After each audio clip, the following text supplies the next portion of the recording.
kulanti wacan oo wanaagsan daawadayaal. maanta waxaan idin wadnaa 5 kamid ah faa'iidooyinka caafimaad ee laga helo cabitaanka kafeega ama bunka. faa'iido caafimaad ma leeyahay?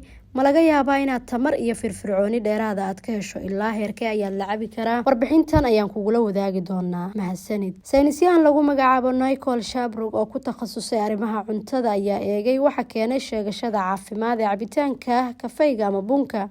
horta muxuu yahay kafeegu? kafeegu waa cabitaan shaaha la midka ah, waxaana mirihiisa laga soo jaray geedka kafeega ama bunka ay Soomaalidu u taqaano. waxaa jira noocyo badan oo miraha kafeega ah, waxayna ku xiran tahay cimilada dalka ay ka baxayaan iyo sida dhadhanka uu yeelanayo. waxaa la sheegaa in faa'iidooyin iyo nafaqo badan laga helo cabitaanka kafeega. kafeegu wuxuu inta badan qani ku yahay maado la sheegay inay suurtagal tahay in sunta jirka ay ka hortagto. bunka ama miraha kafeega ee u baxa sida digirta ama dhulku jirta waa kuwa ugu wanaagsan ee caafimaadka leh. haddaba maxay yihiin 5 kamid ah faa'iidooyinka caafimaad ee laga helo kafeega? Number 1, cumri caafimaad leh ama cimri dheeri. cilmi baaris lagu daabacay wargeyska arrimaha daawada iyo caafimaadka ka hadla ee Analysis International Medicine waxaa lagu sheegay in haddii aad cabto 3 koob oo kafee maalintii ah ay yareynayso dhibaatooyinka da'da. xanuunada ay arrintan yareynayso waxaa ka mid ah wadne xanuun. weli waxaa socda baaritaano ku saabsan sida arrintan ay suurtagal u tahay iyo in maadooyinka dhabta ah ee sababaya. 2, wuxuu kordhiyaa awoodda iyo waxtarka shaqada jirka. kafeegu wuxuu dadka ka caawiyaa inaysan caajis dareemin oo marka ay shaqaynayaan si wanaagsan hawsha u qabtaan. waxaa sidoo kale uu kordhiyaa feejignaanta qofka.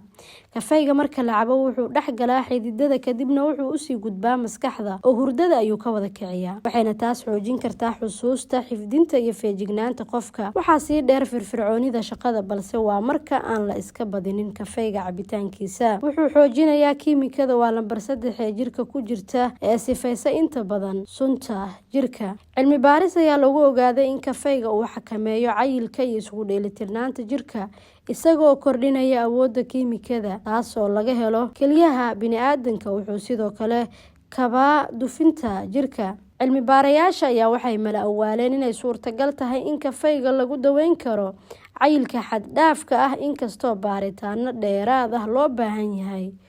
wuxuu taageeri karaa shaqada maskaxda waa lambar 4. waxaa jira cilmi baarisyo badan kuwaasoo lagu eegay xiriirka ka dhexeeya cabidda kafeega iyo ka hortagga xanuunada maskaxda ee ku dhaca sida hilmaamka iyo asaasaqa badan. cilmi baaris la kala sameeyey sanadihii 2011 ilaa 2015 natiijadu waa ay kala duwaneed. sidaa darteed waxaa loo baahan yahay baaritaano badan oo dheeraad ah. lambar 5 oo ah qodobka ugu dambeeya waxa uu yareyn karaa sokorta dhiigga. waxaa jira cadeymo muujinaya kafeega heerka dhexdhexaadka ah uu yareyn karo halista xanuunka sokorta ee nooca 2 loo yaqaano.